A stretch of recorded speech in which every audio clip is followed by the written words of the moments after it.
This is Optimal Living Daily, episode 363. 3 easy steps you can take to dramatically reduce your stress by Ramit Sethi of I'llTeachYouToBeRich.com. And I'm Justin Malik.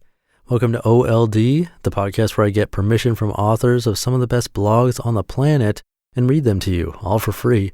Some of the authors include a wide selection of minimalists, like The Minimalist, Joshua Becker, who I read yesterday, Courtney Carver, Leo Babauta of Zen Habits, and a bunch of other personal development masters like Mark and Angel, Steve Pavlina, and Ramit Sethi, who I'm reading today. And on that note, let's get right to it and start optimizing your life. 3 easy steps you can take to dramatically reduce your stress by Ramit Sethi of I'llTeachYouToBeRich.com. These are actual tips I found online for how to reduce stress. Walk in the rain.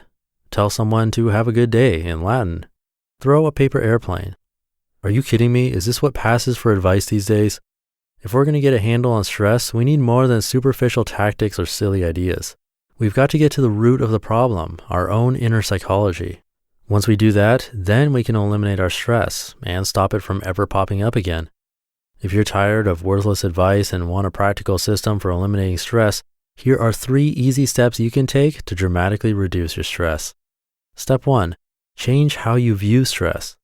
Do you know someone who's always calm in stressful situations? It can be tempting to think those people are just wired differently, but people who manage stress well often feel the same fear and anxiety as everyone else. They just react to those feelings differently. Most people react to stress negatively.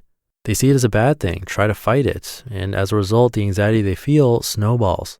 But that doesn't happen if you learn to view stress as a good thing, which it often is.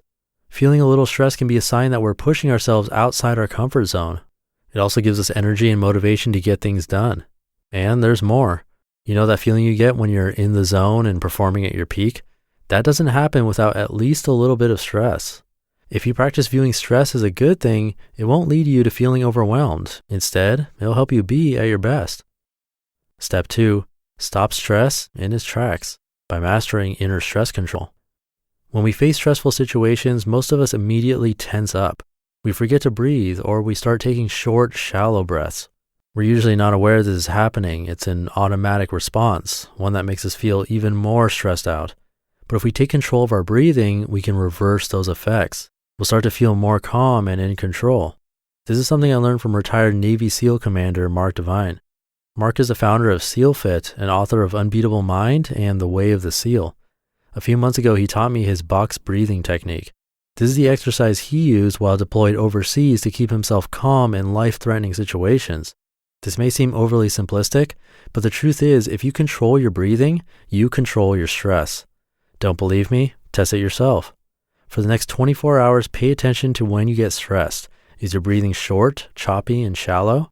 When that happens, use Mark's box breathing technique.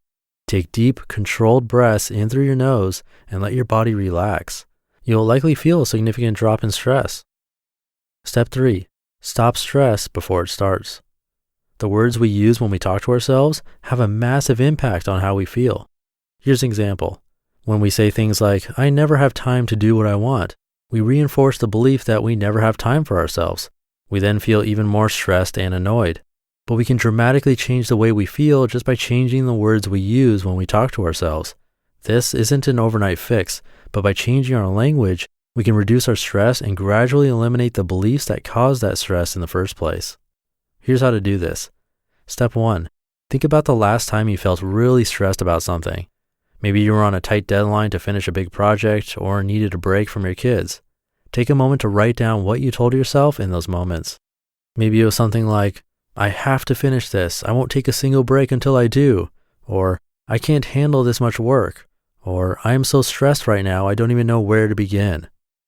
Step 2, for 1 week, notice any time you use language like this, then alter your negative language into something more positive. For example, instead of "I'm so busy," try "I'm human, everyone struggles with this." Instead of "I'm going to fail," try "I'll be fine, even if I fail, I'll still be okay." And instead of "I am not the kind of person who," try "What if I tried to do?" You just listened to the post titled 3 Easy Steps You Can Take to Dramatically Reduce Your Stress by Ramit Sethi of I'llTeachYouToBeRich.com. And there's a bonus step on this post that includes a video. Oh, and there's a video of the box breathing technique there too. You can find the link to that over on this episode's post at oldpodcast.com. And one thing that would make my life a lot less stressful would be if I could do all 4 of my optimal podcasts that I'm producing for a living. I'm now only 2 days away from doing this for a year straight, nonstop without missing a day. And if I could get enough money to dedicate 100% of my time to do it, I definitely would. I'd love to commit to more episodes, and I could use your help. You can contribute financially. Becoming a patron is a huge help to the show. You can visit oldpodcast.com/support. And if you can't contribute financially, there are a bunch of other things you can do to help out. They're listed on that same page, oldpodcast.com/support. I greatly appreciate it if you could check it out. And that wraps it up. Tomorrow's another Friday that went by so quickly. I'll be here reading for you some more. So I'll see you there and through the weekend, where your optimal life awaits. Hey, this is Dan from the Optimal Finance Daily podcast, which is a lot like this show, except more focused on personal finance. Justin handpicks the best posts he can find from blogs and authors like Ramit Sethi, Mr. Money Mustache, and more, and I read them to you 5 days a week. So if you enjoy this podcast, come on over and subscribe to Optimal Finance Daily too. And together, we'll optimize your financial life. You've been listening to Optimal Living Daily. Be sure to hit the subscribe button to stay up to date on each new episode, and head to oldpodcast.com. That's OLDpodcast.com for a free gift, as well as more actionable tips and resources to help you maximize your potential. Thanks for joining us, and remember, your optimal life awaits.